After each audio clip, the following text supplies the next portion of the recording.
पंडित जी की महाराज इतनी बड़ी ख्याति बतलाई है शुक्राचार्य जी महाराज, लेकिन पत्नी बेचारी को दरिद्रता कह दिया। पंडित जी कितने भी बड़े विद्वान हों, पंडितानी चाहे कुछ भी पढ़ी लिखी ना हो, लेकिन पंडितानी जी अपने आप हो जाती है। प्रधान जी महाराज हो, पत्नी चाहे कुछ भी पढ़ी लिखी ना हो, पर प्रधानी अपने आप हो जाती है। आजकल होता है संसार में। डॉक्टर कितना भी पढ़ा लिखा हो महाराज, MBBS से ऊपर महाराज DM की पोस्ट तक हो उसकी, लेकिन पत्नी कुछ भी नहीं पढ़ी, लेकिन फिर भी डॉक्टर नहीं अपने आप हो जाते हैं। और अगर पति महाराज डाकिया हो तो पत्नी क्या होगी? डाकू। अगर पति डाकिया हो तो पत्नी क्या होगी? डाकनी। कहने से ही फर्क हो जाता है। अब आप लोग जानो, हम तो नहीं कहेंगे। अगर पति डाकिया है तो पत्नी, हाँ लोग भी पसंद हुए।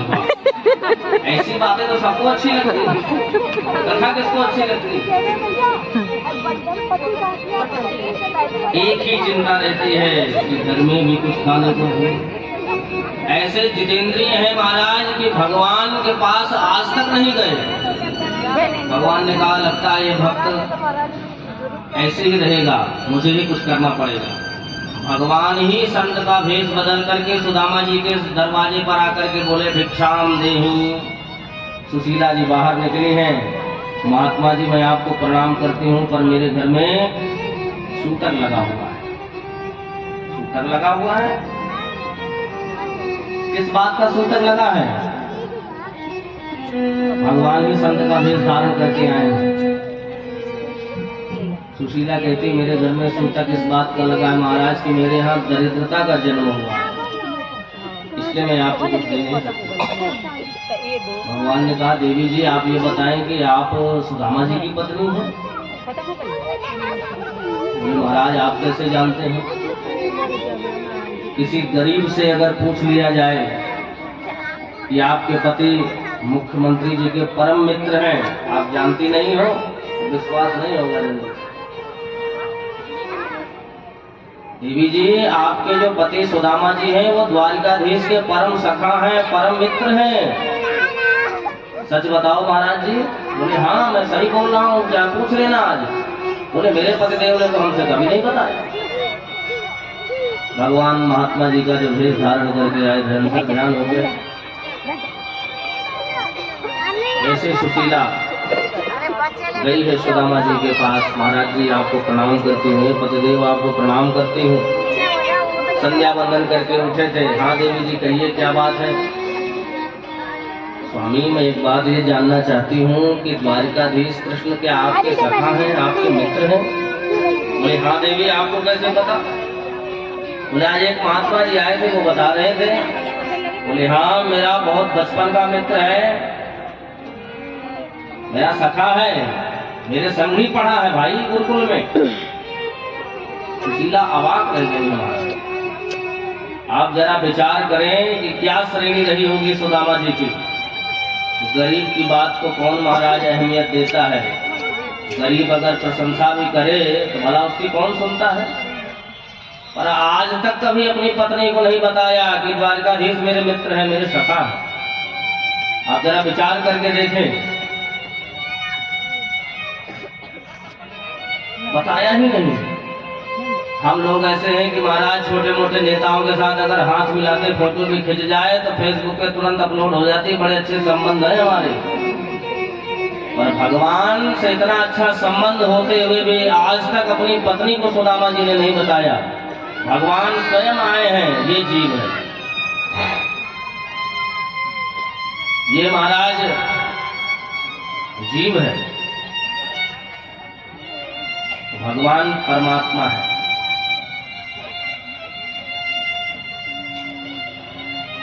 नर नारायण में यही अंतर है। वो नारायण है, ये नर है। भगवान कहते मेरा जीव ऐसा हो गया है कि मुझे स्वयं जाना पड़ेगा उसे बुलाने के लिए, याद दिलाने के लिए कि मित्र हो, सखा हो। जीवन में कभी कुछ नहीं मांगा, जैसा ठाकुर जी ने रखा वैसा ही महाराज रहे। सुदामा जी ने कहा कि भाई आज तो देवी जी तुमने याद दिला दी, आज मिलवे को मन कर रहे हो मेरे अपने सखा से, पर जाऊं तो क्या लेकर के जाऊं, घर में कुछ है नहीं है। सुशीला कहते हैं कि एक बार आप चले जाते तो हमारी सारी दरिद्रता ही दूर हो जाती। ननु ब्रह्मन् भगवतः सखा साक्षात् श्रियत्पतिः ब्रह्मण्यस्य शरण्यश्च भगवान सात्वतर्षभः। भगवान ब्राह्मणों के शरण्यस्य हैं, जो उनकी शरण में चला जाता है बहुत कुछ दे डालते हैं ब्राह्मणों को। जाएंगे तो सारी दरिद्रता महाराज हमारी समाप्त हो जाएगी। दास्यति द्रविड़म भूरी सीधते थे कुटुंबिनी, सारी कुटुंबिन जितना भी कुटुंब हमारा है सबका भरण पोषण अच्छे से हो जाएगा, सारी हमारी दरिद्रता चली जाएगी, गरीबी महाराज मिट जाएगी। कहना चाहती हैं सुदामा जी ने कहा कि देवी जी इतने वर्षों बाद में अपने मित्र से मिलने जाऊंगा तो क्या कुछ मांगने जाऊंगा, कुछ लेने जाऊंगा, बिल्कुल भी जाने वाला नहीं। यहाँ पर समझाया है। सुशीला ने कहा कि नहीं नहीं आप जाओ, मिलके ही आ जाना, कोई बात नहीं। सुशीला ने सोचा अगर मैंने कुछ देने लेने की बात करी तो बिल्कुल भी नहीं जाएंगे। देवी जी जाऊं तो क्या लेकर के जाऊं, घर में तो कुछ है भी नहीं।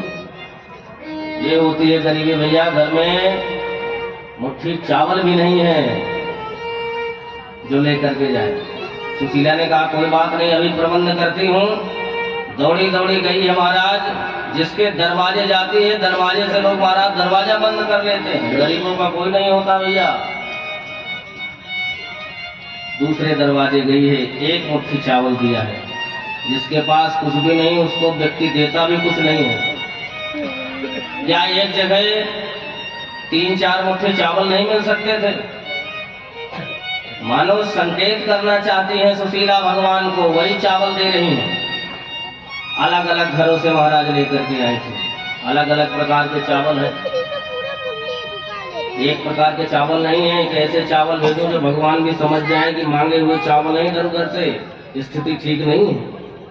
इसलिए महाराज चावल 2-4 ब्राह्मणियों के घर से चावल मांग करके लाई। घर में महाराज फटा हुआ वस्त्र था, दुबरा तिबरा कर उसी में पोटली बांध करके महाराज सुदामा जी को दे दिया और कहा ये लो अपने मित्र को यही भेंट दे देना। मेरा एक छोटा सा संदेशा है, उसे भी सुना देना। क्या संदेशा है देवी जी बताओ। 1 मास 2 पाख में 2 एकादशी होए, मेरे घर गोपाल जो नित्य एकादशी होए। मेरे यहाँ तो रोज एकादशी का व्रत लगा रहता है महाराज। आपके वैष्णव जन महीने में 2 एकादशी का व्रत करते हैं, पर मेरे यहाँ मेरे बच्चे जब भूख से कुछ मांगते हैं खाने को तो बस मुझे कहना पड़ता है कि आज एकादशी है। पानी पी करके ही काम चला रहे हैं, कब तक एकादशी बनी रहेगी भगवान। सुदामा जी महाराज चल पड़े हैं। भगवान की माया छक करके एक वृक्ष के नीचे सोए, पर जैसे नींद खुली तो सीधे द्वारिका में नींद खुली। राहगीर से पूछा भैया ये द्वारिका ही है? बोले हाँ ये द्वारिका ही है। कहाँ जाना है महाराज, कौन से पते पे जाना है, एड्रेस बताओ। बोले हमें तो अपने मित्र अपने सखा से मिलना है, उसका नाम है कृष्णचंद्र। बोले महाराज आप नाम ले रहे हैं तो थोड़ा आदर से लीजिए, वो यहाँ के भगवान हैं द्वारिकाधीश श्री श्री 1008 महाराजाधिराज गोविंद प्रतिपालक। विशेषण आदि लगाए। अच्छा भैया इतना बड़ा नाम हो गया है? बोले हाँ। ये जितने भी पंक्तिबद्ध मकान दिख रहे हैं ये सब उन्हीं की।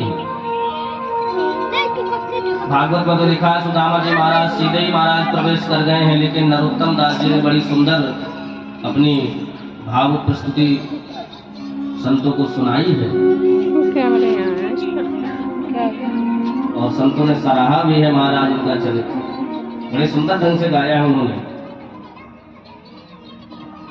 और जो पहले महल में प्रवेश किए तो वो महल महाराज द्वारिकाधीश रुक्मणी महारानी का ही था। द्वारपाल से जाकर के कहा भैया जाकर के अंदर कह देना तुम्हारा सखा तुम्हारा मित्र सुदामा आया है तुमसे मिलने के लिए। द्वारपाल भाग करके गया है और जाकर के द्वारकाधीश को सुनाने लगा। शीश पगान जगातन में प्रभु जाने को आही बसे के ही ग्रामा धोती फटी सी लटी दुपटी अरु पायो पान की नहीं शामा द्वार खड़ो दुज दुर्बल एक रहो चकिसो वसुधा अभिरामा पूछत दीन दयाल कुधाम बतावत आपन नाम सुदामा। जैसे सुदामा नाम पड़ा है महाराज भगवान सिंहासन से खड़े हो गए हैं, पादुका पहनना भूल गए हैं, पीताम्बर गिर करके महाराज जमीन में गिर गया है। भागते जा रहे हैं, एक ड्योढ़ी पार करते हैं, दो ड्योढ़ी पार करते हैं, तीन ड्योढ़ी पार करते हैं, चार ड्योढ़ी पार करते हैं, पांच ड्योढ़ी पार करते हैं और अंतिम में महाराज सातवीं ड्योढ़ी पर सुदामा जी एक जीवात्मा परमात्मा की प्रतीक्षा कर रहा है। भगवान दौड़े दौड़े जाकर के उस जीव को अपने गले से लगा लेते हैं। बोलो सुदामा जी महाराज की, श्री द्वारिकाधीश भगवान की जय। दोनों सखा महाराज गले से मिल जाते हैं, भगवान अंदर लेकर के आते हैं, अपने निज सिंहासन पर बैठाते हैं और स्वयं रुक्मिणी महारानी से कहते हैं कि जाओ गंगा जल लेकर के आओ, जल लेकर के आओ, इस अवधूत के चरण आज धुलने हैं, इस अवधूत के चरण प्रक्षालित करने हैं। जितने सभासद हैं सब अवाक रह गए महाराज, आश्चर्यचकित हो गए हैं कि बड़े बड़े हमने यहाँ पर एक से एक ऋषि महर्षियों को आते हुए देखा है, बड़े बड़े देवताओं को आते हुए देखा है, और आज ये कौन सा ऐसा अवधूत आया है जो भगवान इतने विफल हो। जीव जितना सोचता नहीं परमात्मा उससे ज्यादा करते हैं। जो साक्षात लक्ष्मीपति हैं वो चरणों की सेवा कर रहे हैं सुदामा जी महाराज की, और जो साक्षात लक्ष्मी स्वरूपा रुक्मिणी महारानी है वो चवर डुला रही है। देवी पर्यचर साक्षात चामरभ्य जरई नवई, चवर डुला रही है महाराज। क्या अवधूत है सुदामा जी, जरा विचार करके देखिए आप। जीव जितना नहीं सोचता परमात्मा उससे ज्यादा करने के लिए तत्पर है। एक बार करके तो देखो। बंद करे पूछते हैं मित्र सदा से ही अवधूतों की तरह रहे हो, तुमने विवाह किया है कि नहीं? चलाइए। सुदामा जी ने कहा हाँ भैया विवाह कियो है, तेरी भाभी को नाम है सुशीला, और सांची सांची तुमसे कहूँ तेरी भाभी ने उनको भेजे हो तेरे पास। भगवान ने कहा अच्छा, अगर भाभी ने भेजा है तो भाभी ने मेरे लिए भी कुछ भेजा होगा। सर्वांतर्यामी भगवान सब जानते हैं, लीला कर रहे हैं। और सुदामा जी महाराज सब पका गए, पोटली को दबा करके रखेंगे, भैया इतना बड़ो राजा है, इतने बड़े महल में रहे, मैं आपको कहा दूं, टूटे टूटे से चावल में लाया हूं, मैं कैसे दूं? संकोच कर रहे हैं। भगवान मानो कहना चाहते हैं कि भक्त क्या तुम मेरे स्वभाव को भूल गए हो? पत्रम पुष्पम फलम तोयम यो मे भक्त्या प्रयच्छति, जो भी मुझे भाव से महाराज तदहम भक्ति उपहृतम स्नाने प्रियतात्मना। गीता में भी श्लोक है, भागवत में भी श्लोक है।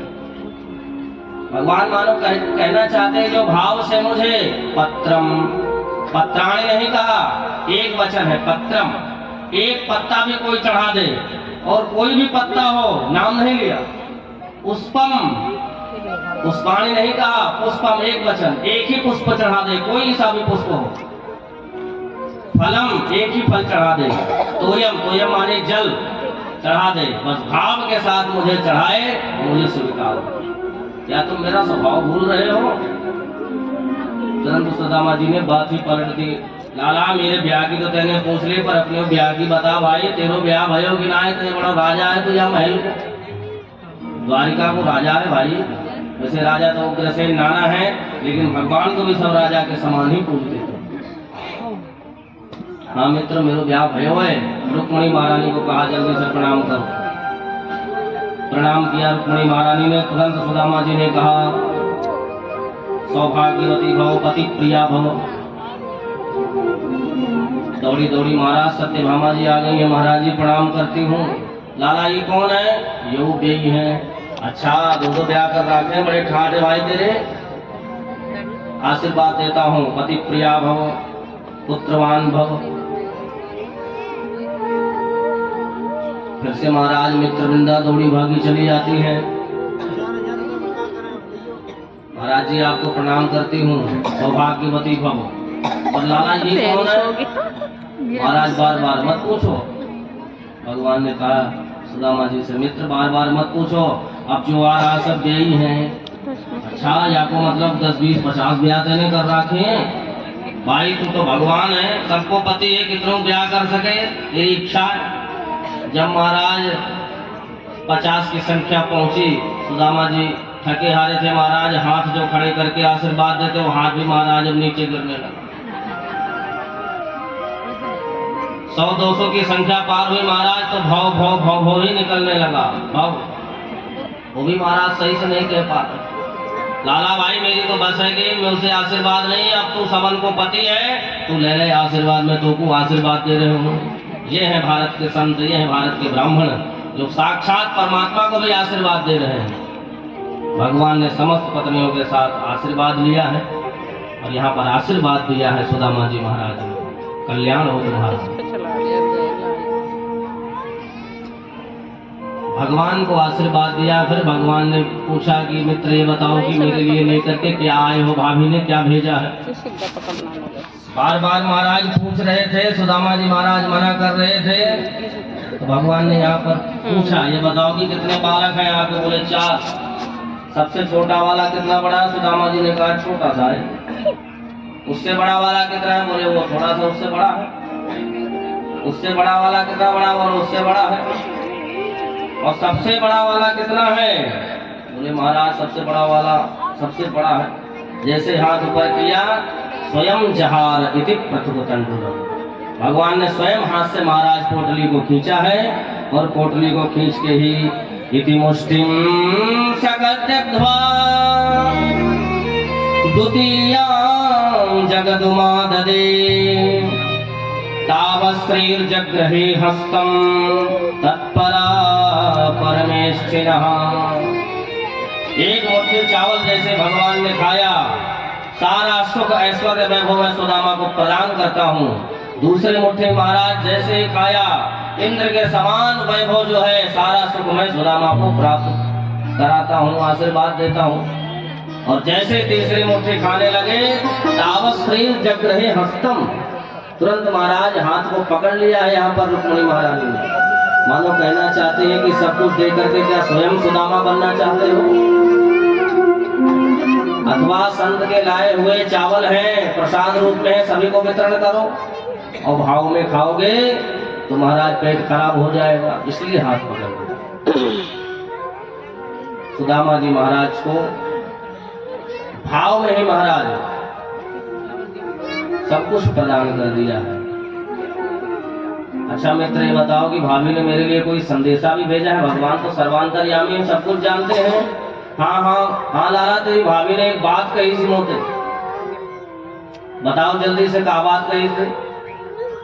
1 मास 2 पाख में 2 एकादशी होए, मेरे घर गोपाल जो नित्य एकादशी हो।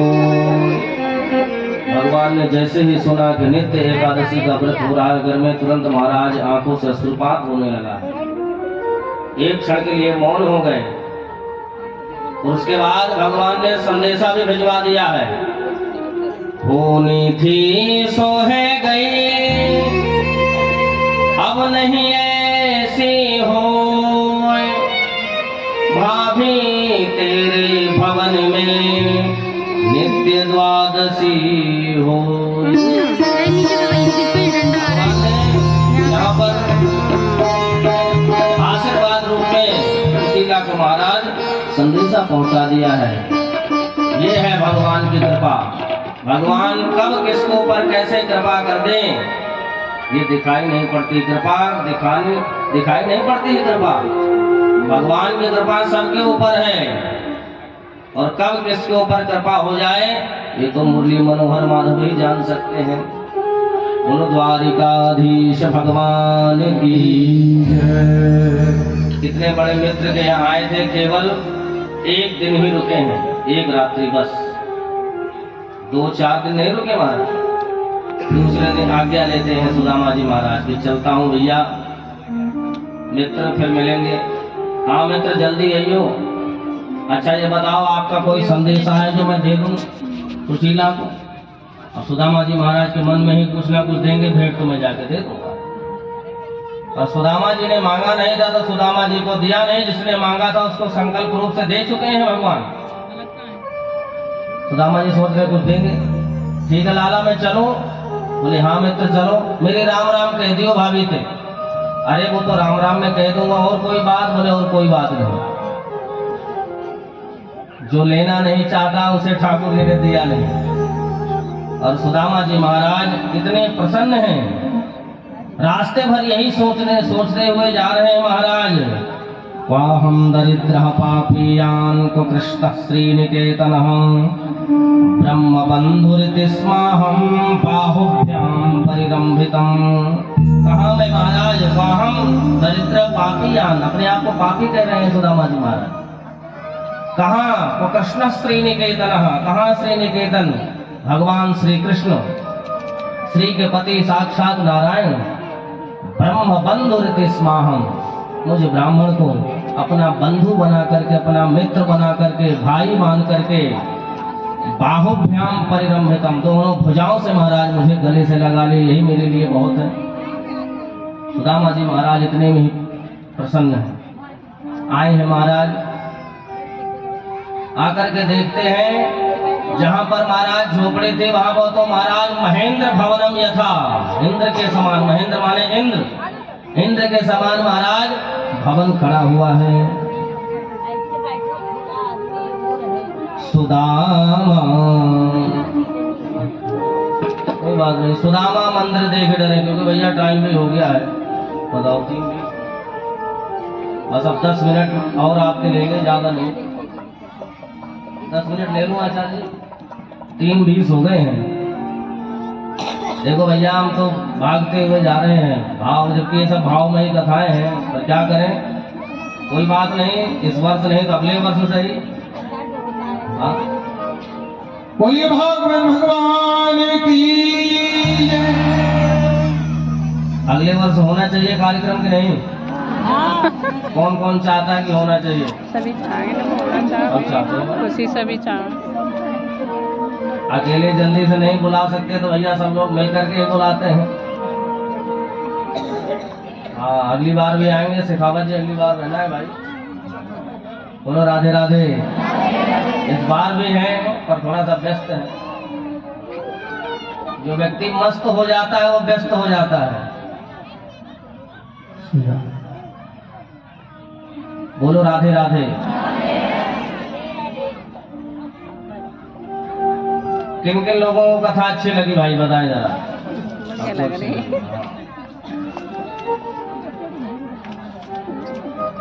कल हमसे किसी ने कहा कि महाराज हमने आपकी कथा कहीं भेजी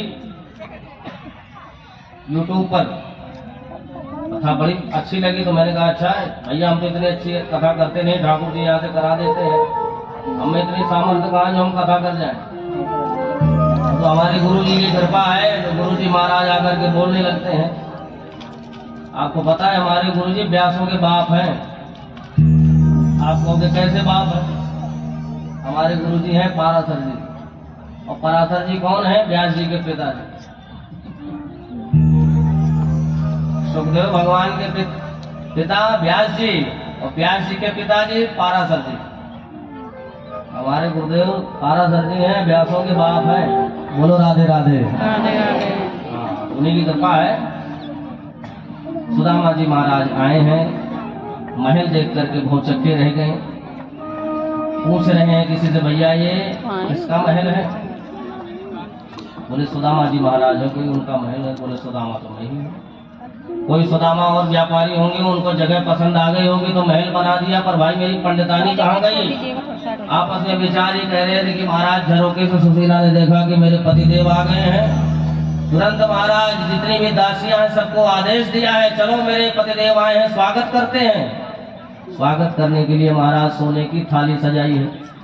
जैसे ही सुदामा जी महाराज के आकर के महाराज जब आरती करी सुदामा जी महाराज नीचे मुख कर रखा है कि भाई ब्राह्मणों शायद कोई आरती कर रहा होगा मेरे, इसलिए उठा करके सिर नहीं देखा कि कौन है। जैसे ही महाराज थाल घुमा करके सुशीला ने कही कि स्वामी मित्र से मिल भी गए, मुंह कोई भूल गए एक दिना में ही। तब महाराज जैसे आवाज सुनी तो ऊपर देखा, अरे सुशीला तेरी दो चुटीला, तेरे तन पे ये महाराज सुंदर सी साड़ी, हाथ में सोने की थाली कहाँ से आई? बोले सब गोविंद की कृपा है, जिनसे मिलने गए थे बस उन्हीं की कृपा है।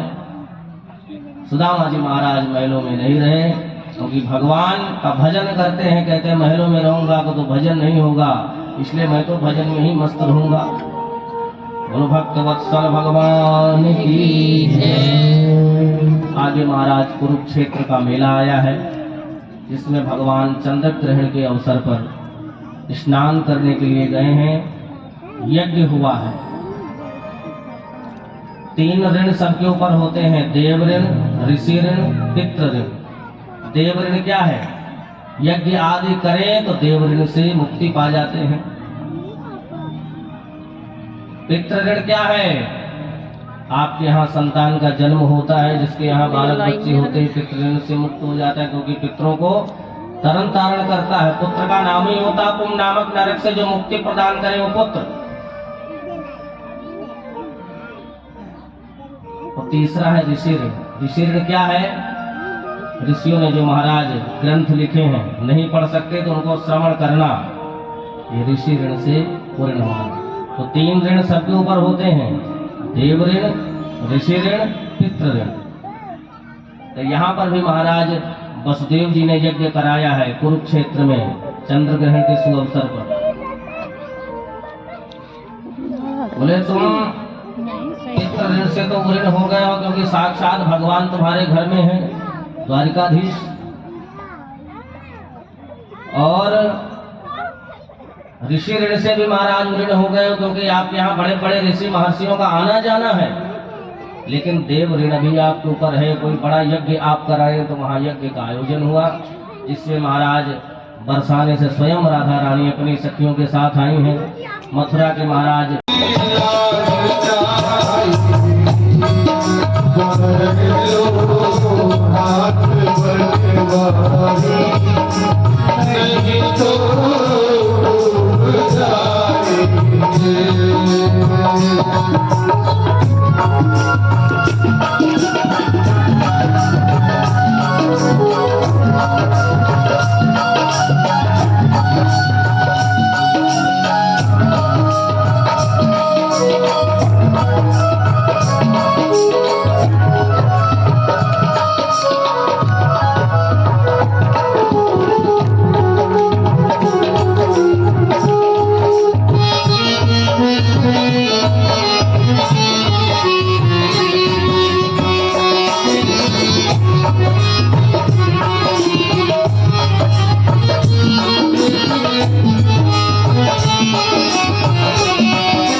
भरोसे पर जमाना छोड़ बैठे हैं, तुम्हारे ही भरोसे पर जमाना छोड़ बैठे हैं, तुम्हारे ही भरोसे पर जमाना छोड़ बैठे हैं, जमाना छोड़ बैठे हैं, जमाने की तरफ देखो, जमाने की तरफ देखो, इसे कैसे निभाए, पकड़ लो हाथ बनवारी, नहीं तो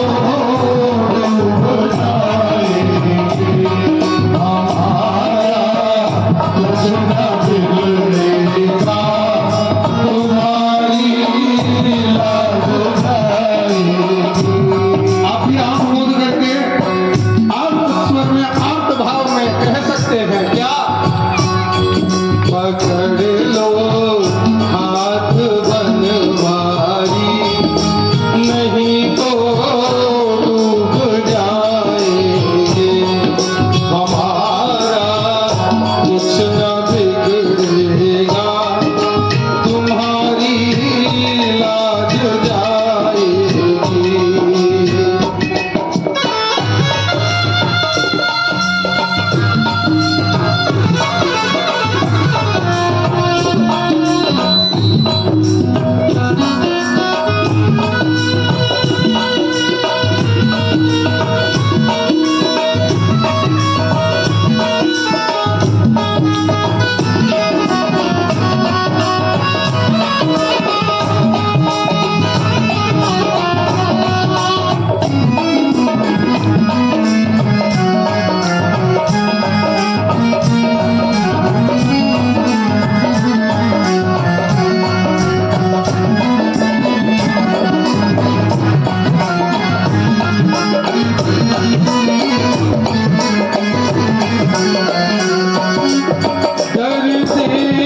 दिल की कहे किससे सहारा, कोई ना देगा, दर्दे दिल की कहे किससे सहारा, कोई ना देगा सहारा, कोई ना देगा, सुनोगे आप ही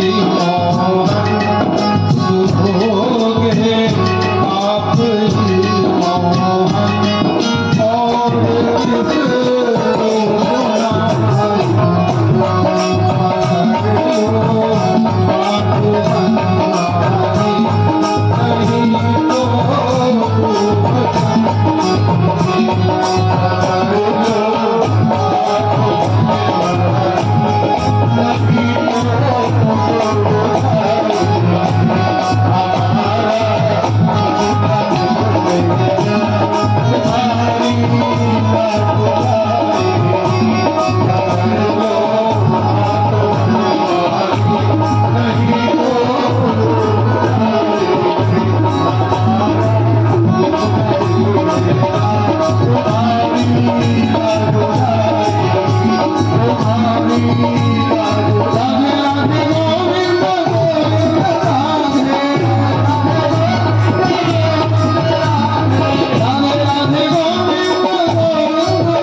राधा गोविंद भगवान की है।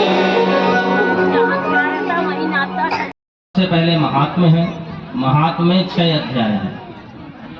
उन 6 अध्यायों में सबसे पहले सूत और सौनकादिक आदि का चरित्र है।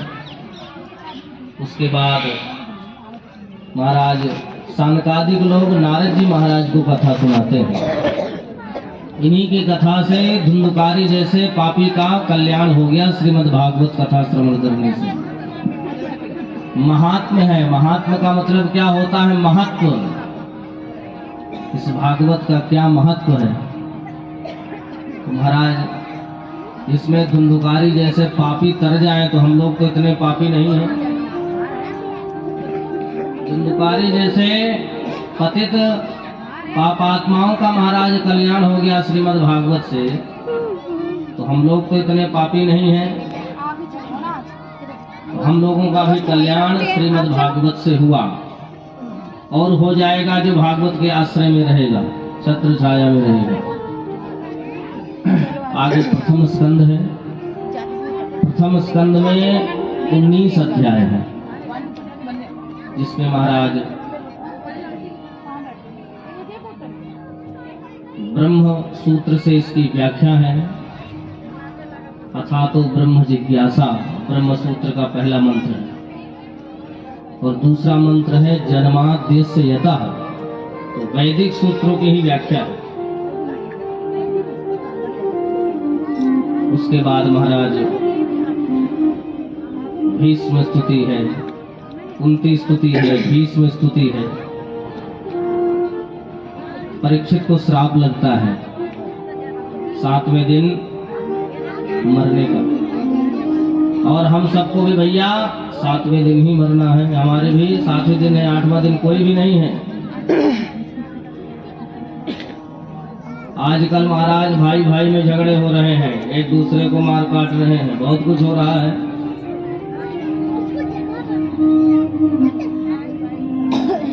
संपत्ति की लड़ाइयां हो रही हैं, जबकि यहाँ कुछ भी अपना नहीं है, सब कुछ महाराज छोड़ के चले जाना है। कुछ भी नहीं रहना, लेकिन फिर भी हर व्यक्ति को पता है कि मरना है, पर ज्ञान नहीं है। अज्ञान है, इसलिए लड़ाई है। क्यों लड़ाई है? माया में पड़ा है, माधव की तरफ नहीं जा रहा।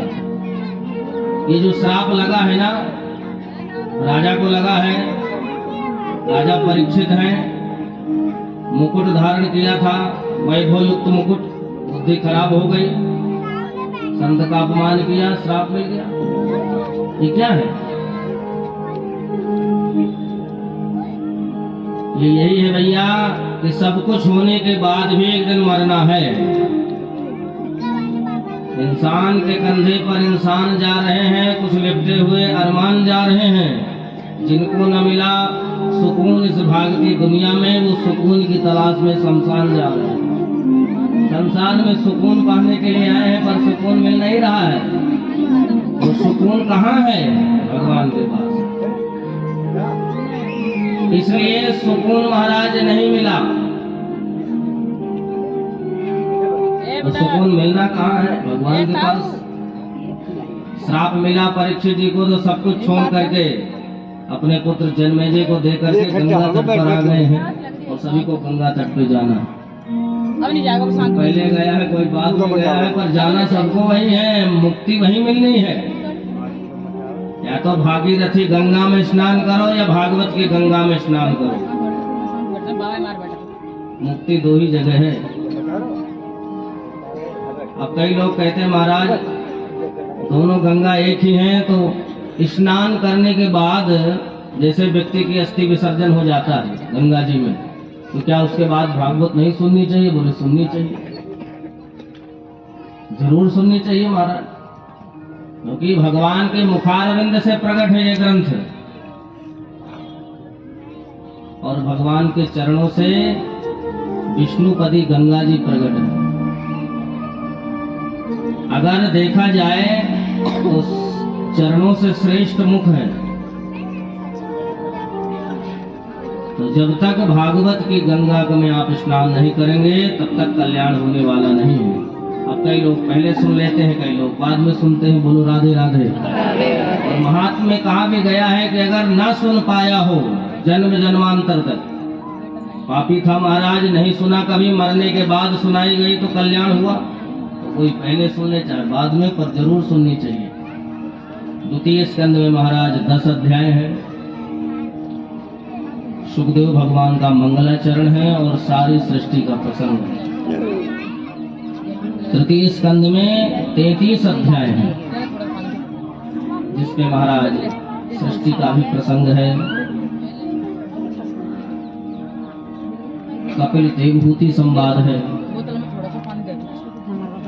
और चतुर्थ स्कंद में 31 अध्याय है, जिसमें महाराज दक्ष प्रजापति जी का चरित्र है, सती चरित्र है, ध्रुव चरित्र है, महाराज पृथु जी का चरित्र है, प्राचीन बरही जी का चरित्र है। पंचम स्कंद में 26 अध्याय है। 26 अध्याय में महाराज सप्त सागरों की रचना है। महाराज ऋषभ नंदन की कथा है, जड़ भरत जी की कथा है, भारत भूमि की महिमा है, गंगा जी की महिमा है। उसके बाद छठे स्कंद में 19 अध्याय है, जिसमें नाम की महिमा है। प्राचेतक दक्ष का चरित्र है, वृत्रासुर का संवाद है। और सप्तम स्कंद में महाराज 15 अध्याय है, जिसमें प्रहलाद जी महाराज का उत्तम चरित्र है। वर्ण व्यवस्था के विषय में बतलाया गया है, 4 आश्रम के विषय में बतलाया गया है। अष्टम स्कंद में 24 अध्याय है, जिसपे महाराज मनवंतरों की कथा है, ग्राह गज का चरित्र है, समुद्र मंथन की कथा है।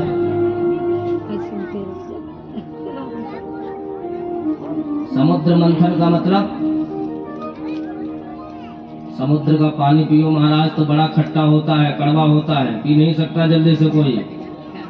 लेकिन उसी समुद्र का जो मंथन होकर के निकल जाए, जो पानी वाली जहाज होती ना महाराज, वो मंथन ही करती रहती। कई मशीनें होती हैं मंथन करके पानी निकालती हैं, जो पीते हैं लोग। तो जो समुद्र का मंथन है वो क्या है? शास्त्र का मंथन। बहुत शास्त्र हैं, तमाम पुराण हैं, हम नहीं श्रवण कर सकते। तो महाराज शास्त्रों का मंथन करके नाना पुराण निगमा गम सम्मतम यत्, सारे पुराणों का महाराज मंथन करके यह श्रीमद् भागवत बनाया गया। और देखो भैया, किसी भी चीज का मंथन होगा तो कुछ ना कुछ तो निकलेगा ही। 14 रत्न निकले थे।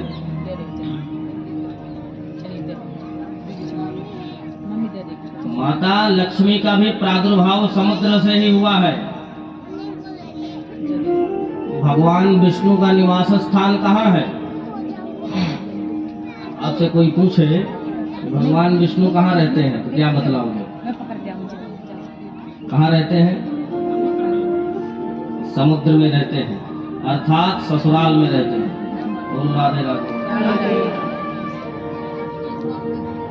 लक्ष्मी जी का प्रादुर्भाव समुद्र से ही हुआ है, समुद्र मंथन से। और श्रीमन नारायण कहाँ रहते हैं? समुद्र में शेष सैया पर विराजमान रहते हैं। कहाँ रहते हैं? ससुराल में। इसलिए ससुराल में रहने में कोई बुराई नहीं है। आप कहो कि ससुराल में रहने से इज्जत खत्म हो जाती है, ऐसा नहीं है भैया। भगवान शंकर कहाँ रहते हैं? कहाँ रहते हैं भगवान शंकर? हिमालय में, पर्वतों में। पर्वतराज की पुत्री थी महाराज पार्वती, मैना माता। तो भगवान शंकर का स्थान कहाँ है? हिमालय में, हिमवान। कहाँ रहते हैं? ससुराल में। वो रहते हैं हिमालय में, वो रहते क्षीर सागर में,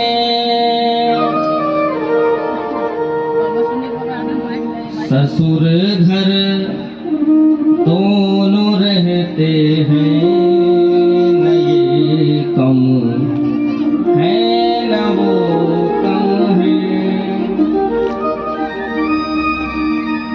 ससुर जी के यहाँ रहते हैं महाराज, ना ये कम है न वो कम है, दोनों एक समान है। बोलिए भागवत भगवान।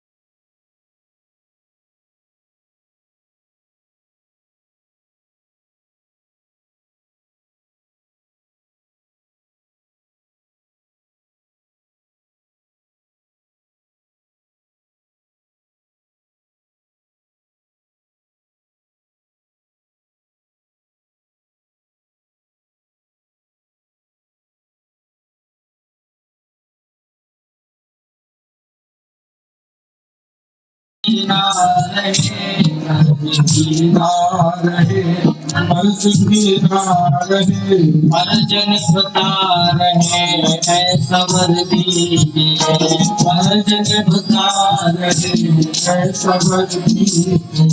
प्रार्थना है मेरी मेरे भगवान जी, प्रार्थना है मेरी मेरे भगवान जी, प्रार्थना है मेरी मेरे भगवान जी, प्रार्थना है मेरे भगवान जी। मेरे सिर पे भी अब हाथ रख दीजिए, मेरे सिर पे भी अब हाथ रख दीजिए, मेरे सिर पे भी अब हाथ रख दीजिए, मेरे सिर पे भी अब हाथ रख दीजिए।